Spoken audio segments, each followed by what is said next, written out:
नमस्कार दोस्तों, मैं मनसाराम वर्मा आप सभी का स्वागत करता हूं आपके अपने चैनल एसएम स्टडी गुरु पर। रेलवे एनटीपीसी 11 फरवरी 2021 के प्रश्नों का हम विस्तार से एनालिसिस करने वाले हैं। काफ़ी अच्छे क्वेश्चंस देखने को मिले आज की शिफ्ट में। तो यहाँ पे जितने भी क्वेश्चंस डिस्कस करवाए जाएंगे वो विस्तार से करवाए जाएंगे, यानी कि जो भविष्य में एनटीपीसी का एग्ज़ाम देने वाले हैं उनके लिए बहुत ही लाभदायक साबित होगा ये वीडियो। तो पूरा कंप्लीट वीडियो आप लोग देखिएगा। स्टार्ट करते हैं अपने पहले प्रश्न से। सबसे पहले प्रश्न यहाँ पे देखने को आज मिला था कि सबसे ज़्यादा कमाई करने वाला टेनिस प्लेयर कौन सा है। तो हम यहाँ पे विस्तार से बात करेंगे कि जो फोर्ब्स पत्रिका आई थी 2020 की, उसमें सबसे ज़्यादा कमाई करने वाले जो प्लेयर थे उसमें टेनिस प्लेयर रोजर फेडरर का नाम सबसे ऊपर था। अगर हम यहाँ पे नेक्स्ट क्वेश्चन की बात करें जो अगली शिफ्ट में बनेगा, ये बात श्योर है किसी न किसी शिफ्ट में देखने को जरूर मिलेगा। यहाँ पे लिखा हुआ है जबकि दुनिया की सबसे ज़्यादा कमाई करने वाली जो महिला थी इस फोर्ब्स पत्रिका में, उनका नाम था नाओमी ओसाका। नाओमी ओसाका का जो है महिलाओं में सबसे ज़्यादा कमाई करने वाली प्लेयर थी, जबकि पुरुषों में रोजर फेडरर का नाम जो है सबसे ऊपर था। अगर हम यहाँ पे बात करें कि नाओमी ओसाका ने किसको पीछे छोड़ा, तो सेरेना विलियम्स को पीछे छोड़ते हुए नाओमी ओसाका ने दुनिया की सबसे ज़्यादा कमाई करने वाली महिला बन गई। नेक्स्ट क्वेश्चन की यहाँ पे बात करेंगे। क्वेश्चन देखने को मिला था कि जो बैरन द्वीप है वो कहाँ पे स्थित है। तो यहाँ पे अगर हम बात करें तो अंडमान निकोबार में मुख्य रूप से 5 जो है आदिवासी जनजातियाँ जो है पाई जाती हैं। अगर हम सबसे पहली बात करें तो यहाँ पे जारवा, जो कि काफ़ी बार एग्जाम में पूछा जा चुका है, और सोम्पेन, साथ ही साथ ओंग, ये 3 जनजातियाँ तो बहुत ही इंपॉर्टेंट हैं, कई बार एग्जाम में देखने को मिलती हैं।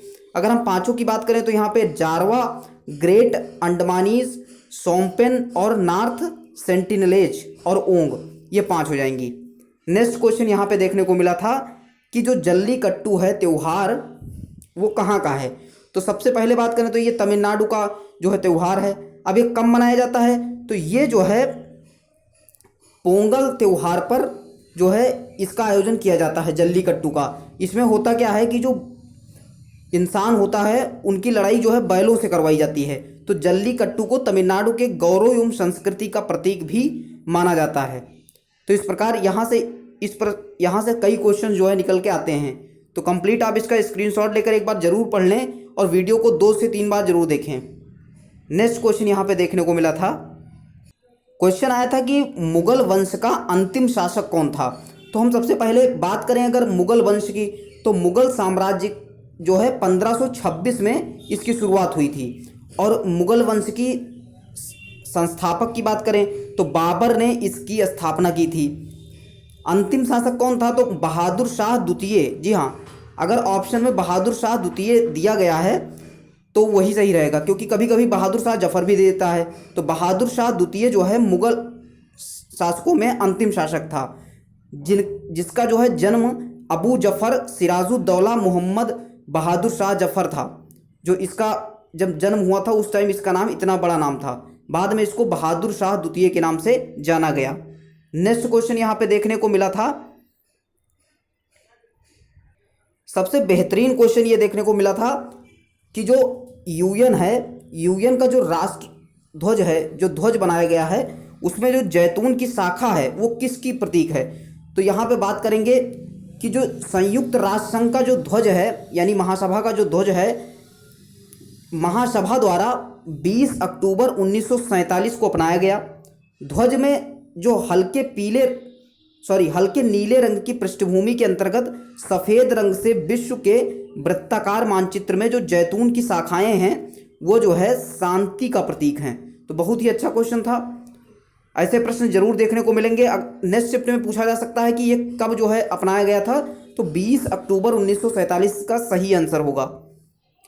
नेक्स्ट क्वेश्चन है, यहाँ पे पूछा गया था कि देश का पहला रेल विश्वविद्यालय किस नाम से था।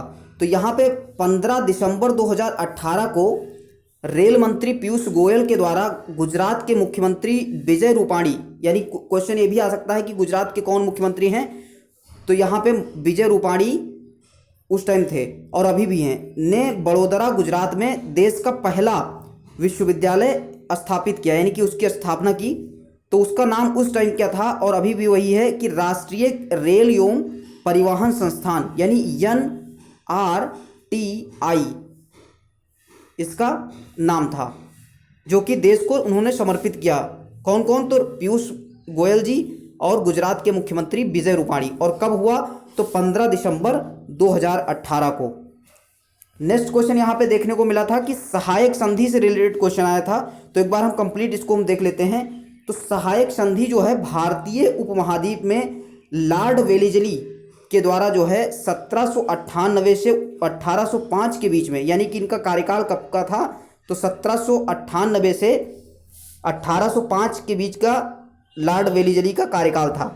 इन्होंने क्या किया? भारत में अंग्रेजी राज्य के विस्तार के लिए सहायक संधि का प्रयोग किया। इसमें क्या था कि यह इस प्रकार की संधि है जो ब्रिटिश ईस्ट इंडिया कंपनी और भारतीय रियासतों के बीच में हुई थी। तो किसने किया? तो लॉर्ड वेलेस्ली ने किया। अगर पूछा जाए लॉर्ड वेलेस्ली कब तक जो है रहे, तो 1798 से 1805 के बीच में। नेक्स्ट क्वेश्चन यहाँ पे देखने को मिला, यहाँ पे पूछा गया था कि शक्ति का जो है मात्रक क्या होगा। तो शक्ति के मात्रक के साथ साथ हम बात कर लेते हैं कि विद्युत शक्ति किसको कहते हैं। तो विद्युत शक्ति किसी विद्युत परिपथ में जिस दर से विद्युत ऊर्जा स्थानांतरित होती है, यानी सर्कुलेट होती है, उसे जो है विद्युत शक्ति कहते हैं, इलेक्ट्रिक पावर। इसके एसआई मात्रक की बात की जाए तो इसका एसआई मात्रक वाट होता है और इसको हम डब्ल्यू से डिनोट करते हैं। नेक्स्ट क्वेश्चन की बात करेंगे, तो यहाँ पे टॉप जो है 20 क्वेश्चन निकाले गए हैं। टॉप 20 क्वेश्चंस का हम लोग एनालिसिस कर रहे हैं। यहाँ से भविष्य में काफ़ी ज़्यादा क्वेश्चन देखने को मिलेंगे।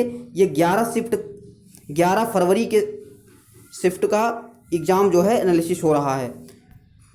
यहाँ पे क्वेश्चन था कि पूछा गया था कि 31 मई 2019 को वित्त मंत्री कौन थी। तो निर्मला सीतारमण जी से रिलेटेड क्वेश्चन था यहाँ पे। तो मैं बता देता हूँ कि भारत का वित्त मंत्री भारत सरकार में एक कैबिनेट मंत्री का दर्जा रखता है। उसका काम देश का आम बजट तैयार करना होता है। वह देश की अर्थव्यवस्था का मुख्य संचालक भी माना जाता है। तो ये भी क्वेश्चन आ सकता है कि अर्थव्यवस्था का मुख्य संचालक किसको माना गया है, तो वित्त मंत्री को माना गया है। प्रेजेंट टाइम में अगर बात करें तो निर्मला सीतारमण जी जो है वित्त मंत्री हैं, और 31 मई 2019 को भी निर्मला सीतारमण जी ही वित्त मंत्री थी। नेक्स्ट क्वेश्चन यहाँ पे देखने को मिला, यहाँ पे पूछा गया था कि पृथ्वी 2 मिसाइल से रिलेटेड क्वेश्चन था। तो इसके बारे में हम पूरी जानकारी लेंगे कि भारत में सेना के अभ्यास परीक्षण के तहत बुधवार को 23 सितंबर को देश में विकसित पृथ्वी 2 मिसाइल का उड़ीसा के एक केंद्र से सफल जो है परीक्षण किया। कहाँ से किया? तो मैंने बताया था, सुबह की शिफ्ट में ही बता दिया था कि जो है बालासोर से किया था। और कौन सा जिला था? तो ये चांदीपुर जिला में आता है। और ये कौन सी मिसाइल है? तो सतह से सतह पर मार करने वाली मिसाइल है। तो इसका प्रायोगिक परीक्षण किया गया। कब किया गया? तो 23 सितंबर को किया गया। नेक्स्ट क्वेश्चन यहाँ पे देखने को मिला था, VR का फुल फॉर्म पूछा गया था। कंप्यूटर के VR का फुल फॉर्म क्या होगा? तो फुल फॉर्म देखते हैं यहाँ पे, वर्चुअल रियलिटी जो है VR का फुल फॉर्म होगा। नेक्स्ट क्वेश्चन यहाँ पे बात कर लें अगर, तो पूछा गया था, क्वेश्चन आया था कि हॉकी जो है भारत के अलावा किस देश का राष्ट्रीय खेल है। तो पाकिस्तान का भी राष्ट्रीय खेल क्या है? हॉकी है। नेक्स्ट क्वेश्चन यहाँ पे आया था कि जो वाह्य हिमालय है उसको और किस नाम से जाना जाता है। तो वाह्य हिमालय को शिवालिक हिमालय के नाम से भी जाना जाता है। और इसको इसलिए जाना जाता है क्योंकि शिवालिक श्रेणी को भी वाह्य हिमालय का दर्जा दिया गया है और इसको उप हिमालय के नाम से भी जाना जाता है। नेक्स्ट क्वेश्चन यहाँ पे पूछा गया था, कि ओलंपिक समिति में शामिल होने वाली प्रथम भारतीय महिला कौन है। तो नीता अंबानी जो है इंटरनेशनल ओलंपिक समिति यानी IOC से जुड़ने वाली प्रथम भारतीय महिला बनी हैं। नीता अंबानी ने भारत से इस संस्था में एकमात्र सदस्य ऐसी हैं जिन्होंने 70 साल होने तक ये इनको रखा जाएगा, 70 साल होने तक। तो काफ़ी इंपॉर्टेंट क्वेश्चन है। नेक्स्ट क्वेश्चन यहाँ पे है ससंजक बल पूछा गया, यानी कोहेसिव फोर्स के बारे में पूछा गया। तो यह एक ऐसा बल है कि एक पदार्थ, जो पदार्थों के बीच में आकर्षण बल होता है, यानी पदार्थ के अणुओं के बीच में जो आकर्षण बल होता है उसी को क्या कहते हैं, कोहेसिव फोर्स यानी ससंजक बल कहते हैं। नेक्स्ट क्वेश्चन यहाँ पे देखने को मिला, आसियान से रिलेटेड क्वेश्चन था। काफ़ी बार हम लोग डिस्कस कर चुके हैं आसियान के बारे में, तो इसके बारे में हम पूरी जानकारी लेंगे। सबसे पहले तो हम बात कर लेंगे कि आसियान की जो है स्थापना कब हुई। तो आसियान की स्थापना 8 अगस्त 1967 को हुई। तो ये इस डेट को आप नोट कर लीजिए, आगे पूछा जरूर जाएगा। कहाँ पे इसका हेडक्वार्टर है, तो जकार्ता इंडोनेशिया में इसका हेडक्वार्टर है। कहाँ पे है, तो जकार्ता इंडोनेशिया में इसका हेडक्वार्टर है। अगर रिसेंट में बात करें कि 3 नवंबर 2019 को आसियान का शिखर सम्मेलन कहाँ पे हुआ, तो बैंकॉक थाईलैंड में इसका आयोजन किया गया था। तो ये कौन से नंबर का था, तो ये 16वें नंबर का था। नेक्स्ट क्वेश्चन यहां पे देखने को मिला, क्वेश्चन पूछा गया था कि विद्युत चुंबकीय जो तरंगे होती हैं वो कैसी होती हैं।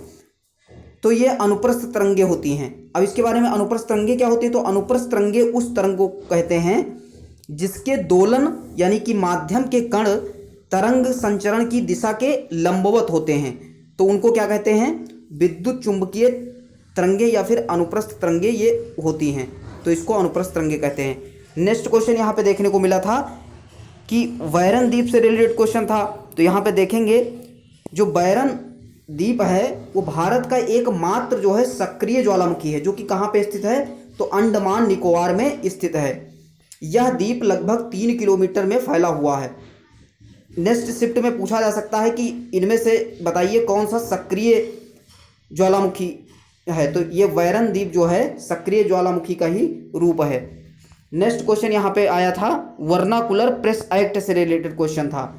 तो अंग्रेज सरकार द्वारा भारत में सन 1878 में, कब, तो सन 1878 में वर्नाकुलर प्रेस एक्ट पारित किया गया। अब इसमें क्या था कि भारतीय भाषाओं के पत्रिकाओं पर जो है कड़ा नियंत्रण रखा गया, यानी उनको पब्लिश होने से रोका जा रहा था। उस समय वायसराय कौन था, तो लॉर्ड लिटन जो है वायसराय था। तो ये क्वेश्चन फिर पूछा जाएगा कि वर्नाकुलर प्रेस एक्ट को जब पारित किया गया तो उस समय वायसराय कौन था, तो लॉर्ड लिटन भारत का उस टाइम वायसराय था। नेक्स्ट क्वेश्चन यहाँ पे मिला, क्वेश्चन आया था यहाँ पे कि गुरुत्वाकर्षण से रिलेटेड क्वेश्चन था। तो यहाँ पे पृथ्वी से चंद्रमा के बीच की जो दूरी है वो कितनी है, 3,84,403 किलोमीटर। यह दूरी पृथ्वी के व्यास का कितना है, तो 30 गुना है। चंद्रमा पर गुरुत्वाकर्षण पृथ्वी से कितना होता है, तो 1/6 होता है। यानी कभी भी क्वेश्चन ऐसा पूछा जाए कि यदि जो है पृथ्वी पे कोई व्यक्ति का द्रव्यमान 60 kg है तो चंद्रमा पर कितना होगा, चंद्रमा पर हो जाएगा 1/6, यानी कि 10 kg हो जाएगा। तो द्रव्यमान जब भी होगा, द्रव्यमान चेंज होगा, भार में कोई चेंज नहीं होगा। तो ऐसे क्वेश्चन भी देखने को मिलेंगे आगे। तो यही क्वेश्चन था। तो पृथ्वी पर जो है सीधे सीधे 6 गुना ज़्यादा होता है चंद्रमा से।